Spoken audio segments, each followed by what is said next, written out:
he was a master problem solver. We're going to see a boom in the economy come 2024. Short time. You're going to have to be a master problem solver. You're going to have to be in tune with the Lord. Everything that you've been through in your life has been for a reason for you to be able to solve what's coming in the future. Hear me. You could have been born any time, but you were born in this time for such a time as this.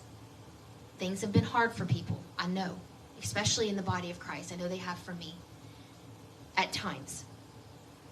But without the delay, without the prison sentences, without the false allegations, without the health issues, without everything that's tormented our minds. It's just torment. Just think of torment. Just pick your poison, tormenting the mind.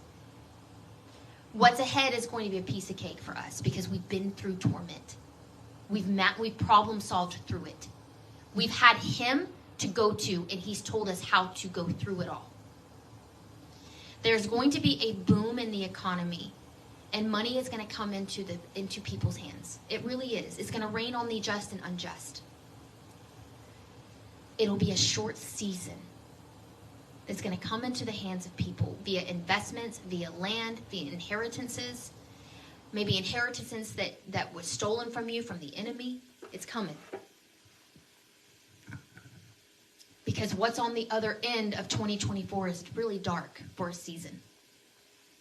So you're going to have to be really wise and get with the Lord and ask him, what do you want me to do with this? Where do I put it so it's safe for now? If you don't have an immediate answer of how the Lord wants you to use it immediately, then you start saying, okay, I don't have an immediate answer of what I need to do with this. Lord, where do I put it so it's safe? Where do I put it to where it doesn't lose the value? We've had many, I'm not one of them. I cannot say I've had a dream or vision of this, but we've had many reputable prophets. Chris Reed is one of them. Who else is brain fog? I could give you like five. Jeremiah, maybe. About the devaluation of the U.S. dollar to the point where it's absolutely worthless, and we actually transition to another system. Not fear-mongering, we're just preparing, right? We're just preparing of what is ahead. Because how in the world can we be useful if we have nothing to give? If we're in the same boat as the wicked world, how are we going to bring in the harvest? We actually have to bring in the wicked world. That's going to take finances. That's going to take money.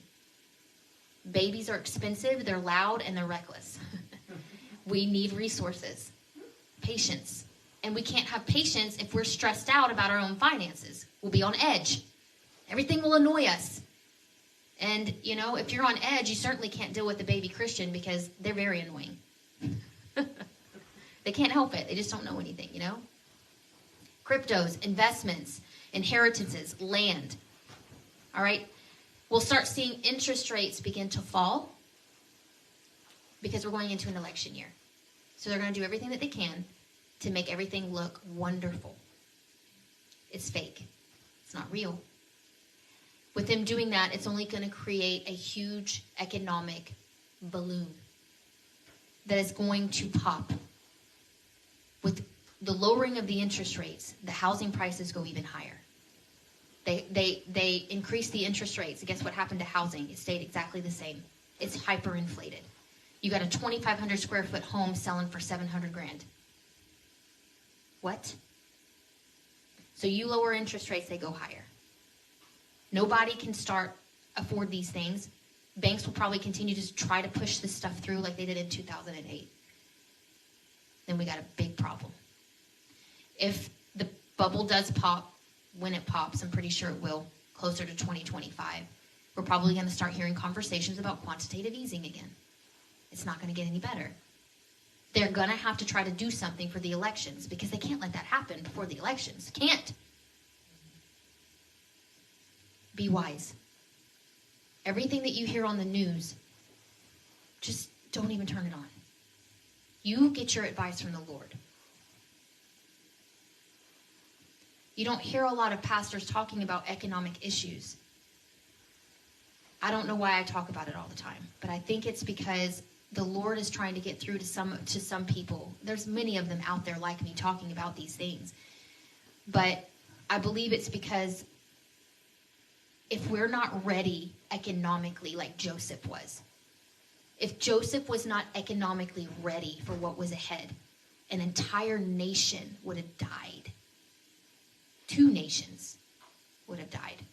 Egypt and Jacob,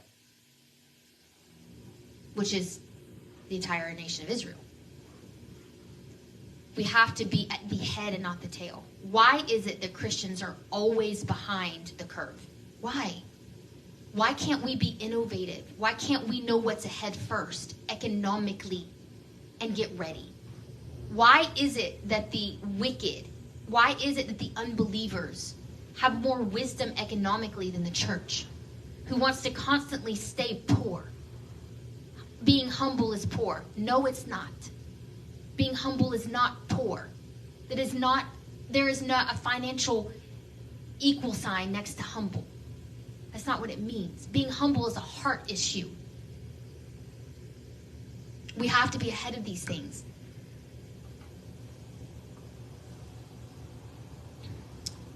Biden is not doing well mentally. We need to be prepared for a transition in power soon, before the elections. We don't like who we have as an option, but it is what it is. We need to be ready for that.